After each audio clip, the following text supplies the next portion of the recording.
This is Dave. Dave has a hole in him. He's bleeding out, and he feels completely fine. That calm is a lie. The lie is what kills him, because Dave won't run out of blood, not even close. He passes out with most of it still inside him. The lights go out first. Long before the tank runs dry, here's the order. Right now, Dave feels okay, calm, maybe even a little relieved. His body just made a decision and didn't ask Dave first. It's hiding the emergency from him. The moment blood starts leaving, sensors in his arteries panic. They flood his body with adrenaline and clamp every vessel they can. Skin, gut, arms, legs, all squeezed shut. Your body keeps a hidden reserve of blood, just loosely filling the pipes. Now it wrings that reserve out and forces it back to the core. Everything left is rerouted to the only two organs that vote, heart and brain. Dave's skin goes pale and cold. That's not damage. That's his body sacrificing the outside to defend the inside. And his blood pressure? Still perfectly normal. It stays normal until almost a third of his blood is already gone. The one gauge everyone trusts, rigged from the inside. There's a name for this. Compensated shock. The body covering up its own catastrophe. And it can hold the act for minutes, sometimes hours. Most people who die from bleeding die slow, in this exact window. Not because help was far,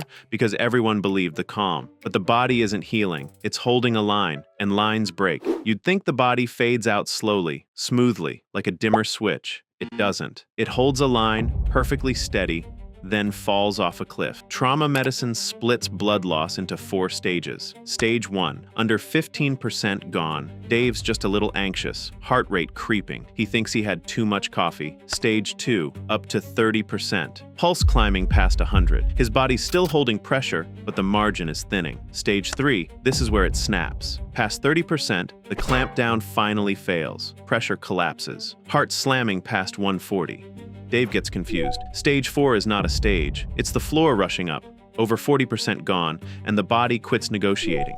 Here's the part that shouldn't make sense. Dave loses consciousness around the 40% mark. 40% gone means 60% still in him. 3 full liters of blood still inside, and the lights go out. 3 liters still in, and already gone. To get why, you have to see how fast this drains. So how much blood are we even talking about? About 5 liters. 1 water cooler jug, that's the whole person. And your heart can move all 5 of them in 60 seconds, which is great for staying alive and terrible for staying alive. Because the same pump that feeds you can empty you just as fast. Not every wound is equal. It depends on what you hit. Nick a vein and blood wells out, slow and dark. Minutes, maybe more. There's time. Open an artery and physics changes the rules. Arteries are pressurized. Every heartbeat is a pulse out the hole. A fully cut carotid can throw a stream as high as you are tall. Sever the big ones, the femoral, the carotid, and the clock isn't minutes. Bleeding out from a major artery can be over in 2 to 5 minutes. To stop a femoral bleed by pressing the aorta shut, you'd need to push down with the weight of a small child. That's the pressure you're fighting. That's why it wins. But notice, Dave's already out cold long before 5 minutes. The pump didn't finish. Something upstream gave out first. Of all the organs fighting for that last blood, one always loses first. And it's the one you'd least expect, the brain. The thing running the whole show is the first to get cut off. Your brain is a fuel hog with no fuel tank. It's 2% of your body. It eats 20% of your oxygen, and it stores almost none of it. No reserve, no backup. It needs a constant delivery every single second, or it stops. Now add gravity. Upright, your brain sits about a foot above your heart. To get blood up there, your heart has to push it uphill. That takes strong, steady pressure, the exact thing you're losing. So when pressure drops, the blood can't make the climb. The brain is the top floor, and the water stops reaching it first. Back in the 1940s, researchers measured exactly how fast this happens. They cut blood to the brain on purpose and watch the clock. 5-6 seconds. The eyes freeze. You still see, you just can't move them.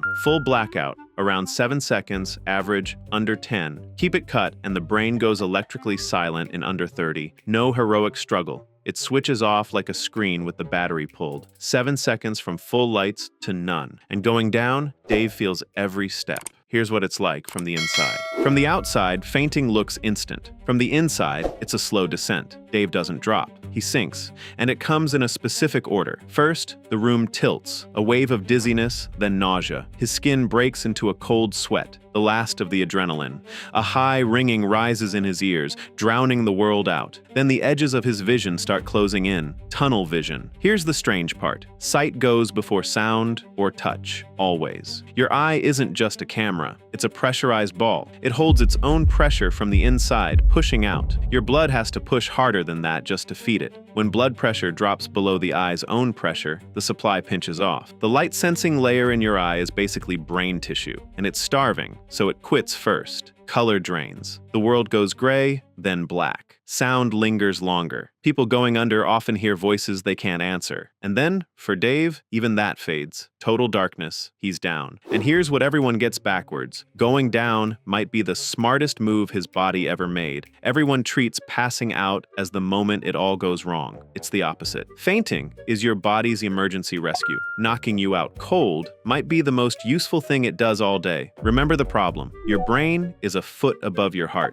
and blood can't climb. So your body deletes the climb. It drops you. The second you go flat, your brain and heart are level. Gravity stops fighting you. There's no uphill left. Blood that couldn't reach your head suddenly floods back in. Pressure to the brain jumps in an instant. A free transfusion, no needle. That's why fainting saves you. It forces the one position that feeds your brain. Standing was killing you. The feint fixed it by taking away your vote. And here it gets stranger. Some people faint before losing a single drop. At the sight of blood, a needle, even a gory photo. It's a glitch almost unique to humans, and it might be a feature. Fear spikes. Your heart pounds hard on nearly empty chambers. Sensors inside the heart misread that as overload and slam the brakes. Your pulse crashes, your pressure drops, and you hit the floor. Over nothing, except maybe not nothing. Think what low pressure does to a wound. Low pressure means slower bleeding. A body on the ground leaks less than one standing, and the feint itself dumps a flood of natural clotting factor into your blood. Your body drops the pressure and preloads the glue before you're even cut. So fainting isn't the failure, it's the save. Which raises a nastier question. What if the blood you're losing you can't even see? Not all bleeding spills out. The worst kind stays in. Dave could look completely untouched and already be dying. No wound to see, no puddle, no pressure to apply. Medics have a grim checklist for hidden blood. On the floor, and 4 more. 4 spaces inside you big enough to hide a deadly amount. The chest. Each side can quietly swallow 2 to 3 liters. That's half your blood, gone, with your skin still intact. The belly is worse. It can hold 4, 5 liters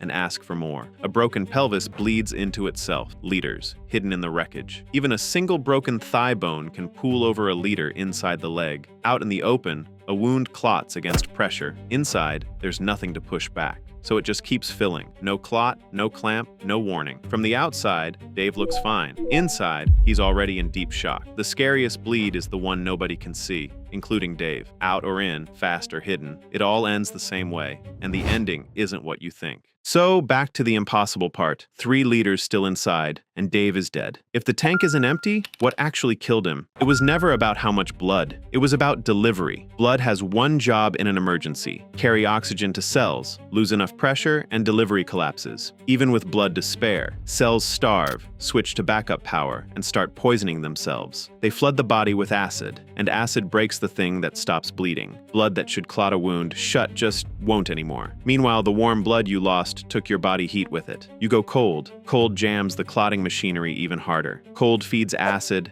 Acid feeds bleeding. Bleeding feeds cold. A loop that tightens until nothing can stop it. And the organ that loses this race? The heart itself. Your heart is greedy. Even at rest, it takes most of the oxygen from its own supply. It has nothing in reserve. The moment its feed drops, it starves. So it races faster and faster, pumping blood everywhere except to itself. A heart beating its hardest, on an empty feed line, with blood still in the body, until it can't. And it stops. That's the answer. Not an empty tank. A stalled engine with fuel in it. The lights went out first because the brain starved first. The heart followed. Dave never lost most of his blood. He just lost the pressure to use it. And there's a line. Cross it. And even refilling every drop won't help. Past that point, the vessels themselves give up. There's no bringing him back. Dave crossed it a while ago. He just hadn't noticed yet. His heart goes quiet. The screen in his head finally goes dark. No struggle. No drama. just off. If you ever feel calm after getting badly hurt, don't trust it. That calm isn't safety, it's the countdown. Subscribe to see what a parasite does to you next. It's worse.